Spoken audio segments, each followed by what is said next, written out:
estuvieron aquí en Buenos Aires. ¿Qué dejó la cumbre? Fernando Strafase nos va a contar algunos detalles importantes. Fernando, buenos días. ¿Qué tal, Hugo? Buenos días. Muchas gracias por el llamado. Al contrario. Bueno, contanos cuáles fueron algunas de las conclusiones a las que se abordó después de estas jornadas. Bueno, mira, en primer lugar, yo te diría un espacio muy protagónico para la Argentina. Desde el G20, que Argentina no congregaba una discusión global en el país y con una tamaña participación como la que tuvo. Es la primera vez que más de 100 alcaldes de las principales ciudades del mundo se reúnen para discutir un tema, el cambio climático, que yo te diría que junto con el nuevo orden mundial después de la invasión de Rusia a Ucrania, son los dos grandes temas que el mundo hoy discute. Y la Argentina pudo ser protagonista no solo en términos de recibir a los alcaldes, sino de tener una voz propia en ese tema. Y vinculado a esto, la segunda gran conclusión en clave más argentina es el compromiso que tomaron 150 ciudades argentinas con medidas muy concretas para corregir el calentamiento global y especialmente contribuir a paliar los efectos del cambio climático en sus locaciones, ¿no? Y a nivel internacional, la conclusión más importante fueron los anuncios de financiamiento que van a apoyar a ciudades del sur global, de donde nosotros pertenecemos, a hacer la convergencia tecnológica para poder, modernizar su infraestructura y sus modos de funcionamiento y así emitir menos huella de carbono. Eso es muy importante, lo de las inversiones. ¿Podés contar algún detalle más? Sí, primero un ejemplo para que se entienda, la intuición detrás de esta demanda tan importante. Un bus eléctrico, que es probablemente una de las mejores maneras de contribuir a disminuir la huella de carbono, sale entre 3 o 4 veces más que un bus a combustión. Entonces, es imposible que en el sur global tanto el sector privado y los gobiernos puedan afrontar este tipo de inversiones. Por eso, una de las cosas que se discute a nivel internacional es cómo el norte, que de alguna manera en su proceso de desarrollo ya emitió gases de efecto invernadero, financia el sur, que está en pleno proceso de desarrollo. Entonces, en términos muy concretos, por ejemplo, para la región, se anunciaron líneas de financiamiento del BID, del Banco Mundial y la CAF, de aquí hasta el 2026. También se anunció un fondo específico de Francia, Alemania y Gran Bretaña para ciudades del sur global, y otras medidas que provienen también de compromisos del sector privado. Esto es fundamental para que en el cambio tecnológico las ciudades del sur disminuyan su huella de carbono, pero al mismo tiempo converjan en el proceso de desarrollo con el norte.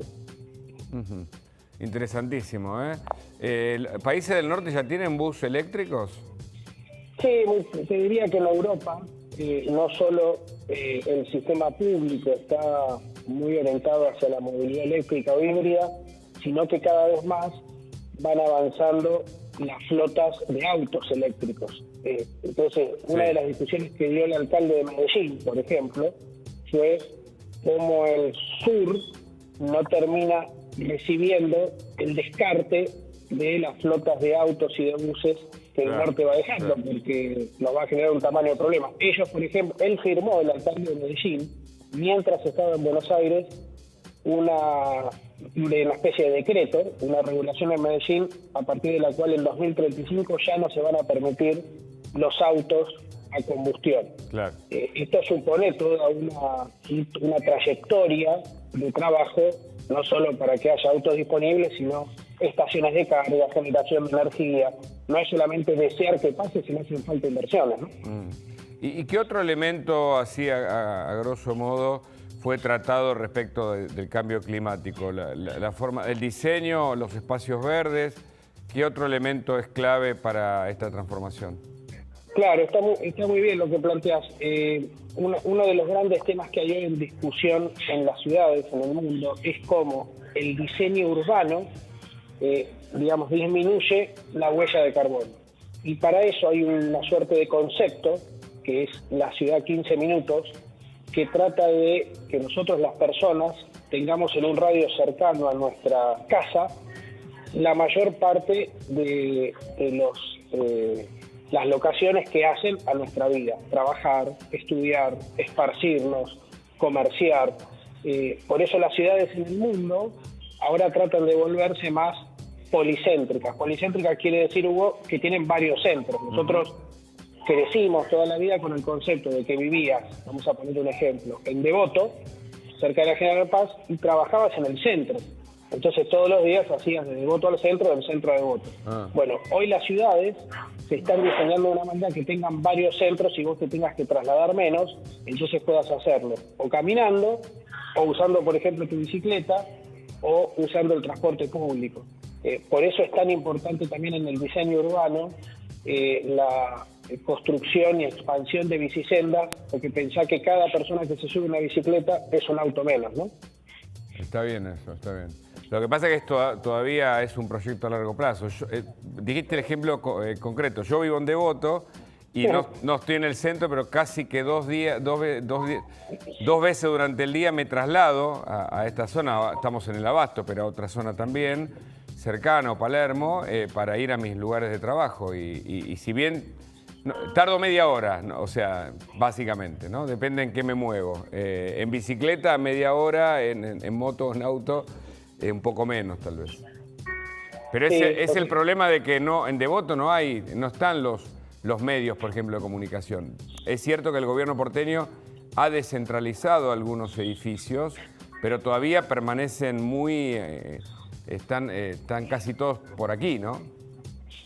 Sabés que puse Devoto como ejemplo porque yo no vivo ahí, yo soy de Parque Chas de toda la vida, pero fui al colegio en Devoto, entonces me salió Devoto. Sí. A ver, por supuesto, la forma en que los gobiernos despliegan su infraestructura física en una ciudad señaliza también a los privados dónde va a haber más actividad. Claro, esa es la razón, por ejemplo, por la cual el gobierno de la ciudad puso su nueva sede de gobierno hace varios años en el Parque Patricio, y ya sabés todo lo que pasó con esa zona a partir de eso y de otras cosas de incentivos fiscales para empresas. Pero bueno, es una tendencia en el mundo de hacerse más policéntrica, y tenemos que caminar hacia ahí, porque de la otra forma, digamos, lo único que queda es, en todo caso, mejorar los sistemas de transporte público para que a vos, Hugo, sea más, entre comillas, negocio de tiempo y confort, tomarte el transporte público que agarrar el auto, ¿no? Sí, antes lo hacía, ahora le esquivo bastante por el problema de los horarios, ¿viste? No, los servicios todavía están por debajo de las expectativas en términos de que te falle un transporte público y ya te complicó el día, ¿viste? Entonces, pero bueno, ya que hablamos de los ejemplos, creo que es un ejemplo de lo que pasa con mucha gente que usa el transporte público y otros que a veces no lo usamos tanto porque si se canceló un tren, estás en el horno, ¿viste? Y ya no sabes cómo salir. Pero bueno, el concepto está bien y habrá que ir hacia allá, ¿no? Teniendo en cuenta que las prioridades hoy a veces no están en línea con el primer mundo, ¿no? De lo que pasa aquí en Buenos Aires y Argentina. Sí, yo te diría, otra de las conclusiones de la cumbre es: el mundo está discutiendo, Hugo, temas muy importantes, no solo para las próximas generaciones, para el presente inmediato, y a veces en Argentina, entre comillas, nos distraemos con una suerte de debate de cotillón que no tiene ninguna jerarquía respecto del dramatismo con el que el mundo discute estos temas, ¿no? La verdad que en relación al cambio climático ya no hace falta ser especialista para darse cuenta que están pasando cosas con el clima. Claro. Olas de calor en Europa que terminó con la vida de personas. En nuestro litoral está lloviendo un tercio hace varios años de lo que llovía en tiempos normales. Hay desplazamientos humanos en el mundo. En Chile, el alcalde de Santiago de Chile contaba, mirá lo que te voy a decir, parece un futuro distópico, que están racionando el uso del agua. Entonces, o hacemos algo, y hay medidas específicas, objetivos específicos, o muy pronto vamos a ver cosas todavía peores, ¿no? Clarísimo, es interesantísima esta agenda. Y la última pregunta, Fernando, agradeciéndote el tiempo. Me hablaste del nuevo orden mundial. Hace mucho que esto se discute, yo recuerdo conversaciones incluso en el ámbito de los medios y de la cultura en la UNESCO sobre el NOI, pero ahora es por el tema de la guerra. Contanos, aunque sea 2 o 3 títulos de lo que se habló en ese sentido. ¿Cómo se propone el nuevo orden mundial? Bueno, yo te diría a partir de la invasión de Rusia a Ucrania, por un lado, y de la vocación, te diría, expansionista de China, reafirmada este fin de semana por los resultados del Congreso del Partido Comunista y la reafirmación del liderazgo de Xi Jinping, eso en contraposición a un liderazgo en Estados Unidos en transición, por decirlo de alguna manera, nos habla de un orden que no es tan no está tan ordenado y que supone mucha mayor tensión entre